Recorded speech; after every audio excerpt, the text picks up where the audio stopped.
Good morning, students. Today we shall discuss more examples on dimension of spaces and subspaces. दो examples हम कर चुके हैं, हम नेक्स्ट एग्जाम्पल करते हैं. If W1 and W2 are subspaces of the vector space R4 spanned by the sets S1 क्या है 1 1 0 -1 1 2 3 0 2 3 3 -1 और S2 क्या है spanned by 1 2 2 -2 सेकेंड वेक्टर है 2 3 2 -3 और थर्ड वेक्टर है 1 3 4 -3 रेस्पेक्टिवली. ठीक है, W1 स्पैन हो रहा है S1 से और W2 स्पैन हो रहा है S2 से. तो हमें बेसिस निकालना है W1 प्लस W2 का और W1 का डायमेंशन निकालनी है W1 प्लस W2 की और डायमेंशन निकालनी है W1 इंटरसेक्शन W2 की. ठीक है, सबसे पहले तो हम निकालते हैं S1 यूनियन S2.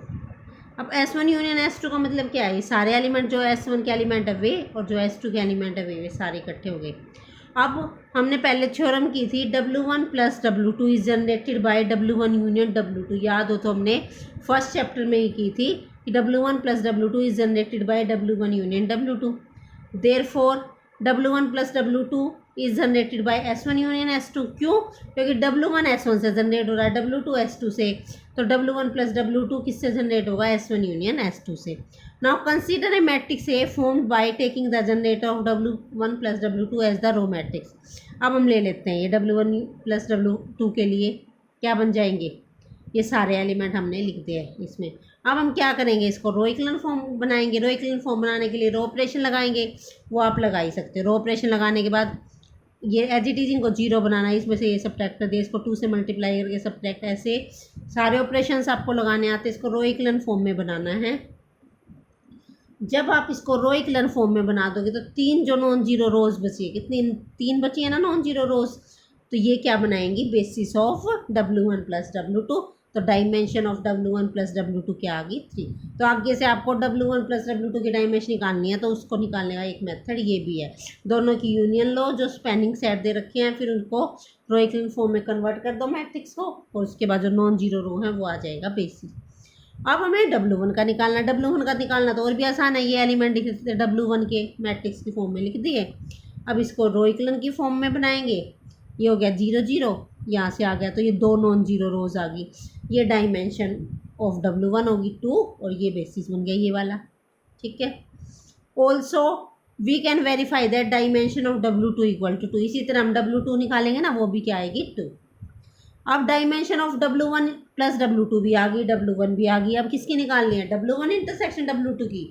तो अब फॉर्मूले में रख देते हैं. फॉर्मूला क्या था, dimension of W1 plus W2 equal to dimension of W1 plus dimension of W2 minus dimension of W1 intersection W2. यहाँ 3 ये 2 ये 2, यहाँ से ये आ गई हमारे पास 1. तो dimension of W1 intersection W2 क्या आई है 1. ये हमें फाइंड आउट करनी थी. ठीक है, नाउ नेक्स्ट क्या है, नेक्स्ट हम डिफाइन करने जा रहे हैं complementary subspace. Let W be a subspace of a finite dimensional vector space V if there exists a subspace W dash of V such that V is direct sum of W and W dash, that is V equal to W direct sum W dash, then W dash is said to be complementary subspace of W. Means क्या है, V कोई भी vector space है, W इसका कोई भी subspace है. तो V को अगर हमें एक सबस्पेस ऐसा मिल जाए W डैश सच दैट कि V को हम W और W डैश के डायरेक्ट सम में लिख सकें, तो W डैश को हम W का क्या बोल देंगे, कॉम्प्लीमेंट्री सबस्पेस. ठीक है, अब इस पे बेस हम एक थ्योरम करते हैं. Every subspace W of a finite dimensional vector space V has a complementary subspace W dash. कि कोई भी सबस्पेस आप उठा लो, उसके लिए V के अंदर एक कॉम्प्लीमेंट्री सबस्पेस मिल जाएगा W डैश का, और इस डायमेंशन ऑफ W डैश क्या होगी, dimension of V minus dimension of W. ठीक है, अब ये थ्योरम इंपॉर्टेंट है, प्रूफ करते हैं इसका. हमने मान ली suppose dimension of V equal to N और डायमेंशन ऑफ W हमने मान ली M. ठीक है, अब डायमेंशन ऑफ W कितनी है M, तो इसका एक बेसिस भी होगा. इसका बेसिस हमने मान लिया M एलिमेंट होंगे बेसिस में, तो let B equal to W1 W2 up to so on WM be a basis of W. अब ये बेसिस है तो ये लीनियरली इंडिपेंडेंट सेट है, so it can be extended to form the basis of V. अब हम इसको extend कर सकते हैं ताकि ये क्या बन जाए, वी का बेसिस। अब वी का बेसिस बनने के लिए वी की डायमेंशन n है, तो इसमें कितने एलिमेंट होंगे n, तो हमने बाकी एलिमेंट ऐड कर दिए WM+1 WM+2 up to so on WN। Again consider the set. अब ये वाले जो एलिमेंट मैंने इंट्रोड्यूस किए थे ना, उसका एक सेट मान लिया B dash, WM+1 WM+2 up to so on WN, and suppose that the subspace generated by B dash is W dash. एक सेट ऐसे ही मान लिया मैंने B डैश, और हम ये मान रहे हैं कि जो सबस्पेस है जो इनसे जनरेट हो रहा है वो क्या है, W डैश। अब हम ये शो कर देंगे कि जो W डैश है वो कम्प्लीमेंट्री सबस्पेस ऑफ W, मतलब कि यही वाला वो बेसिस बनेगा W डैश के लिए, और इसकी डायमेंशन क्या हो जाएगी, n-m हो जाएगी। तो देखो शो करते हैं। तो हमें तीन चीज़ें दिखानी है। एक तो V को इनका डायरेक्ट सम दिखाना है। डायरेक्ट सम दिखाने का क्या था, V equal to W plus W dash दिखाना है, और इंटरसेक्शन क्या आनी चाहिए, 0। ठीक है, बाद में इसको बेसिस भी दिखाएंगे। सबसे पहले तो V equal to W plus W dash दिखाते हैं। उसके लिए क्या करें, इसका आर्बिट्रेरी एलिमेंट ले लें, उसको इसमें दिखा दें, और इसका आर्बिट्रेरी ले लें, उसको V में दिखा दें। तो सबसे पहले लो let V belongs to V। अब since S is a basis of V, ये एस है वो V का बेसिस है, तो क्या करा जा सकता है, V को हम इनके लीनियर कम्बिनेशन में लिख सकते हैं, लिख दिया। ठीक है, अब इतने हाफ एलिमेंट अलग लिख लो, हाफ एलिमेंट अलग। ये तो हो गया linear combination of elements of B. ये तो बी के एलिमेंट्स का लीनियर कम्बिनेशन, ये बी डैश का। तो ये किसका एलिमेंट हो गया, डब्लू का, और ये किसका एलिमेंट हो गया, डब्लू डैश का। तो किसको बिलोंग कर गया, डब्लू प्लस डब्लू डैश को। तो V belongs to W plus W dash. V का लेके चले थे और वी आ गया डब्लू प्लस डब्लू डैश में, तो V is contain in W plus W dash. अब डब्लू प्लस डब्लू डैश तो वी के अंदर कंटेन ही है, वी से बाहर कहाँ जाएगा, तो इसका मतलब दोनों क्या हो गए, इक्वल। अब हमें क्या दिखाना है, डब्लू इंटरसेक्शन डब्लू डैश क्या है, 0। मतलब डब्लू और डब्लू डैश में कुछ भी कॉमन नहीं है सिवाय 0 के। तो हम मान लेते हैं let W be belongs to W intersection W dash भी। इसमें एक एलिमेंट और एग्जिस्ट कर रहा है, डब्लू। ठीक है, अब हम कंट्राडिक्शन लेके आएंगे। Since W belongs to capital W intersection W dash, तो डब्लू डब्लू को भी बिलोंग करेगा, इस डब्लू डैश को भी। As B and B dash are basis of W and W dash, तो डब्लू को हम लिख सकते हैं डब्लू इसके लीनियर कम्बिनेशन में, W1 से लेके WM तक। ठीक है, इसी तरह डब्लू को हम लिख सकते हैं इनके लीनियर कम्बिनेशन में, WM+1 WM+2 up to so on WM। लिख दिया। यहाँ से डब्लू इसके इक्वल आ गए, यहाँ से डब्लू, तो दोनों को इक्वेट कर दो। जब हम दोनों को इक्वेट करेंगे, इसको इधर ले आते हैं, ये दोनों इक्वेट कर दिए। अब ये सारा इधर ले आओ, माइनस आ जाएगा। अब ध्यान से देखो, ये जो टर्म बनी है वो क्या है, लीनियर कम्बिनेशन बन गया W1 से लेके WN तक का। लेकिन ये V का बेसिस है, V का बेसिस है, ये लीनियर कम्बिनेशन इक्वल टू 0, तो सारे कोफिशिएंट क्या होंगे, 0। इसका मतलब B1 भी 0, B2 भी, BM भी, माइनस BM+1 भी, सारे कोफिशिएंट हो गए 0। अब ये सारे कोफिशिएंट 0 हो गए, तो इन वैल्यूज़ को हम रख देंगे, तो W आ गया हमारा 0। अब W आर्बिट्रेरी एलिमेंट लेके चलते, वही क्या आ गया, 0। इसका मतलब इंटरसेक्शन क्या है हमारी, 0 के इक्वल। यही हमें शो करना था। तो ये काम तो बन गया। वी को हमने इनके डायरेक्ट सम में तो दिखा दिया। अब बेसिस और दिखाना था, तो बेसिस के लिए डब्लू डैश कम्प्लीमेंट्री सबसेट हो गया, बेसिस हमने मानना ही था। अब B dash is a basis of W dash, और बी डैश में कितने एलिमेंट है, n-m है, तो dimension of W dash n-m, यानी कि dimension of V minus dimension of W. यही हमें शो करना था। ठीक है, अब हम एग्जाम्पल करते हैं। Let V2R be a vector space and let, अब W1 दे रखे हैं, W2 W3। V2R का मतलब है R स्केयर, मतलब 2 वाले वेक्टर। तो W1 में तो A 0 है, W2 में 0 भी है, W3 में CC। मतलब W1 में तो फर्स्ट एलिमेंट कुछ भी हो सकता है, सेकंड 0, इसमें फर्स्ट 0 सेकंड कुछ भी, और W3 में तीनों सेम है। ये 3 सबसेट दे रखे हैं, तो हमें शो करना है, एक तो तीनों की डायमेंशन 1 है, सेकेंड में डायमेंशन निकालने हमने W1 डायरेक्ट सम W2 की आएगी 2, थर्ड पार्ट में dimension W1 direct sum W3 आएगी 2, और दिखाना है W2 is complementary subspace of W2 1, और W3 is complementary subspace of W1। ये 5 चीज़ें दिखानी है। ठीक है, चलो दिखाते हैं 1 बाय 1। सबसे पहले तो W1 है, W1 since W1 W2 W3 are spend bye, W1 के तो एलिमेंट ये है, तो ये किससे स्पैन हो रहा है, 1 0 से। W2 किससे हो रहा है, 0 1 से, और ये हमारा 1 1 से हो रहा है, क्योंकि ये इसके लीनियर कम्बिनेशन में लिखा जा रहा है। और ये तीनों के तीनों लीनियरली इंडिपेंडेंट है, क्योंकि नॉन जीरो वेक्टर, अगर सिंगल हम नॉन जीरो वेक्टर की बात करते हैं तो वो हमेशा क्या होता है, लीनियरली इंडिपेंडेंट। तो लीनियरली इंडिपेंडेंट है तो ये खुद ही क्या बन गए, इनके बेसिस, ये बेसिस बन गए। तो इनकी डायमेंशन कितनी है, 1 1 1। तो इन डायमेंशन ऑफ W1 1 आ गई, W2 की भी 2 आ गई और W3 की भी 1 आ गई, सबकी क्या आ गई, 1। ठीक है।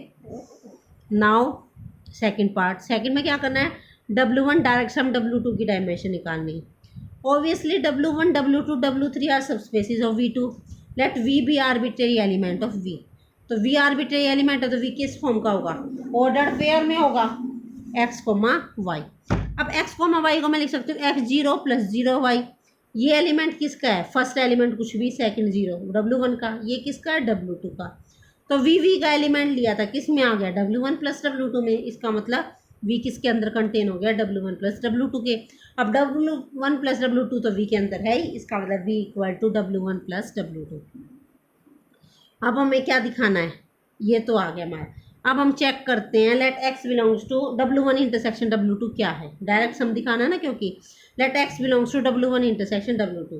तो x W1 को बिलोंग करेगा, x W2 को भी। तो x A0 फॉर्म का होगा और x यहाँ से 0B फॉर्म का। अब A0 = B, 0B का मतलब है A भी 0 B भी 0। इसका मतलब x क्या हो गया, 0। तो W1 इंटरसेक्शन W2 क्या आ गई, 0। तो V क्या आ गया, direct sum of W1 + W2। Hence dimension of W1 + W2 क्या आ गई, dimension of W1 + dimension of W2 क्या आ गई, 2। यही हमें शो करनी थी। ठीक है। थर्ड पार्ट क्या है अब हमारे पास, similarly again V belongs to V। अब V XY है, XY आर्बिट्रेरी एलिमेंट लिया तो इसको मैं लिख सकती हूँ x - y 0 और y। अब ये किसका एलिमेंट है, W1 का। ये किसका एलिमेंट है, W3 का। तो V किस में कंटेन हो गया, W1 + W3 में। अब ये इसके अंदर कंटेन है ही, इसका मतलब this is equal to this one. अब इंटरसेक्शन निकालेंगे, वही x W1 को बिलोंग कर रहा है, W3 को बिलोंग कर रहा है। W1 को कर रहा है तो ये A0 आएगा, W3 को बिलोंग कर रहा है तो ये CC आएगा। जब हम इनको कंपेयर करेंगे, यहाँ से A = C आ जाएगा और यहाँ से C = 0। तो A भी क्या आ गया, 0, A भी 0 C भी 0। तो x क्या आ गया, 0 0। इसका मतलब W1 इंटरसेक्शन W3 0 आ गया। इसका मतलब V W1 और W3 का क्या हो गया, डायरेक्ट सम हो गया। तो W1 डायरेक्ट सम W3 की डायमेंशन क्या होगी, dimension of W1 + dimension of W3। 1 + 1 कितनी होगी, 2। ठीक है। अब फोर्थ पार्ट, फोर्थ तो बिल्कुल ही सिंपल है। फर्स्ट पार्ट से तो हमारा क्या हो गया, V = W1 + direct sum W2 था। तो इसका मतलब W2 क्या हो गया, कॉम्प्लीमेंट्री सबस्पेस ऑफ W1। और इस तरह सेकंड पार्ट से हमारा जो अभी किया है उससे V = W1 direct sum W3 है तो W3 कॉम्प्लीमेंट्री सबस्पेस हो गया W1 का। हमें यही शो करना था। ठीक है। अब next example, find a complement of a subspace W generated by these 2 vectors. क्या है, 1 0 1 और 1 2 3 इन V। अब हम इसका कॉम्प्लीमेंट सबस्पेस फाइंड आउट करना है। कॉम्प्लीमेंट सबस्पेस निकालने का मतलब क्या है, कुछ नहीं है, बस एक सबस्पेस निकालना है कि V को हम W के और उस दूसरे सबस्पेस के डायरेक्ट सम में लिख सकें। तो कैसे निकालेंगे, W हमें गिवन ही है, W हमें गिवन है, ये इससे जनरेट हो रहा है। अब हम ये चेक करेंगे, जब हम ये चेक करेंगे तो ये लीनियरली इंडिपेंडेंट आएगा। वो कैसे, डायरेक्ट भी कह सकते हैं, 2 वेक्टर तो लीनियरली इंडिपेंडेंट आप इजीली चेक कर सकते हो। अगर वो एक दूसरे के मल्टीपल हो तो लीनियरली डिपेंडेंट, और मल्टीपल ना हो तो लीनियरली इंडिपेंडेंट। अब ये मल्टीपल नहीं है तो ये लीनियरली इंडिपेंडेंट हो गए, ये स्पैनिंग भी हो गए और लीनियरली इंडिपेंडेंट भी। तो क्या हो गया, ये बेसिस ऑफ W। अब हम इसको एक्सटेंड कर देंगे, जैसे थ्योरम में किया था R3 का बेसिस बनाने के लिए। तो R3 का बेसिस बनाने के लिए, एक्सटेंड करने के लिए हम इन तीनों में से कोई भी वेक्टर ले सकते हैं, या तो 1 0 0 ले लो, या 0 1 0 या 0 0 1। हमने 0 0 1 ले लिया और उसको हमने चेक किया कि वो लीनियरली इंडिपेंडेंट है या नहीं। तो करो A × 1 0 1 1 2 3 + C × 0 0 1 = 0। यहाँ से ये हो गया A + B, ये हो गया 2B, और नेक्स्ट हो गया A + 3B + C = 0 0 0। तो A + B 0 आ गया, 2B 0, A + 3B + C 0। तो A भी 0 आ गया, इनको सोल्व करके B भी 0 और C भी 0। तो ये लीनियरली इंडिपेंडेंट हो गए, बेसिस हो गया R³ का। Now we know that complement of a subspace W is generated by additional vectors which are used to extend the basis of W to a basis of V। ठीक है, जो बाकी बचा, इनका मतलब ये है कि जो 3 में से एक बाकी बचा, कौन सा बचा, 0 0 1, तो वो क्या बन गया, इसका कॉम्प्लीमेंट्री सबस्पेस। तो W' क्या आ गया, 0 0 1।